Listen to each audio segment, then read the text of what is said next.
What's up? 2026 might be the most stacked year in gaming we've seen in a decade. We're talking about a game where you survive as a homeless person in a brutal open world. A revenge game called They Killed Your Cat, a dark fantasy RPG that looks like it could rival Souls games. And yes, Yakuza Kiwami 3 is finally happening. But here's the crazy part. Most people have no idea these games are coming. And some of them, they could completely blow up the gaming scene. Today, I'm breaking down upcoming games that you need on your radar before everyone else finds out. Let's get into it. First up, Homeless Life Simulator. Now hear me out. This isn't a meme game. This looks like a raw simulation experience with survival meets society mechanics. You're not some hero with armor. You're living day to day, making choices that matter. Scavenging, building relationships, navigating economics. This game blends realism with heart. Why it matters. Deep life choices, harsh world systems, survival meets human drama. I'm curious, will this be therapeutic realism or brutally unforgiving? Either way, this one's on my radar. Next, Untamed Kingdom. If you love wildlife, exploration, and survival, this might be your dream game. Think Ark meets Planet Zoo, but with more natural ecosystems and animal behavior that actually feels alive. What I've seen so far, rich, expansive biomes, dynamic animal AI, player progression tied to environmental mastery. This could be the game for nature lovers who also want to survive, build, and explore. 3. They Killed Your Cat. One of the wildest titles on this list.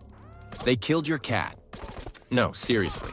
This is rumored to be an action-adventure with a vengeance-driven narrative, probably blending stealth, combat, and comedy dark moments. From trailers, stylized visuals, stealth plus action, NPC reactions that matter.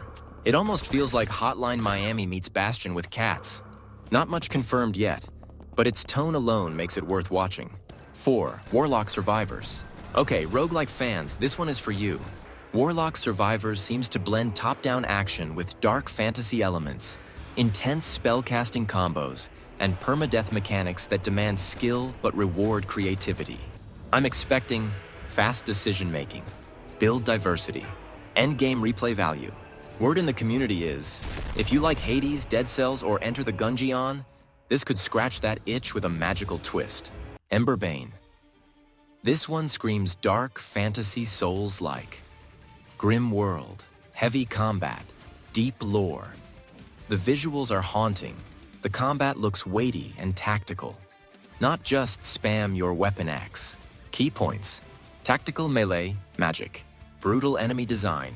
Lore-rich world. If it delivers on atmosphere and challenge, this may be the spiritual successor to classic dark fantasy hits. Here's one with weird charm.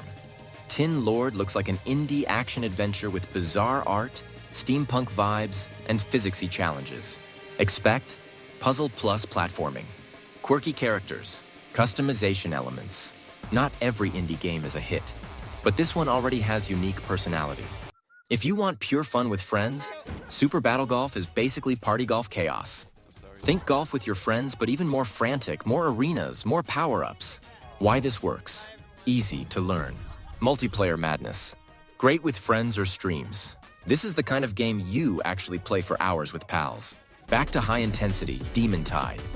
Looks like dark action horror survival, blood, monsters, and tons of tension. Expect close quarters combat, creepy atmospherics, resource scarcity.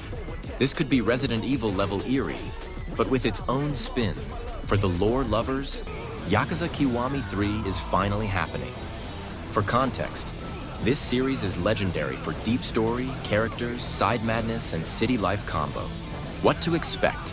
Strong narrative, side quests that are actually hilarious, classic brawler gameplay. If Kiwami Kakat Remaster of Thur 3, this could be a must-play for RPG action fans. Now this, Monster Lab Simulator, mix of creation plus experimentation plus challenge. Think, create creatures, test them in environments, evolve, iterate, compete. This could be the next big sandbox experiment game. Highly replayable. This one is cute and clever. Astrobotanica. Imagine tending alien plants in space, exploring planets, crafting eco-solutions. A chill survival with heart. If you want slow vibes, Plus creativity, plus exploration, this might be your jam.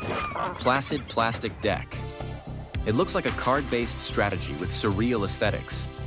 Maybe some deck builder plus adventure mashup. If you dig strategic decks with weird art and strange encounters, this will pull you in. So that's the list. Which ones are you most hyped for? Drop them in the comments right now. If you enjoyed this deep dive, hit that like, subscribe, and notification bell so you never miss another hype video like this. We've got more previews, reviews, and first look gameplay coming soon. Happy gaming, and I'll see you in the next one.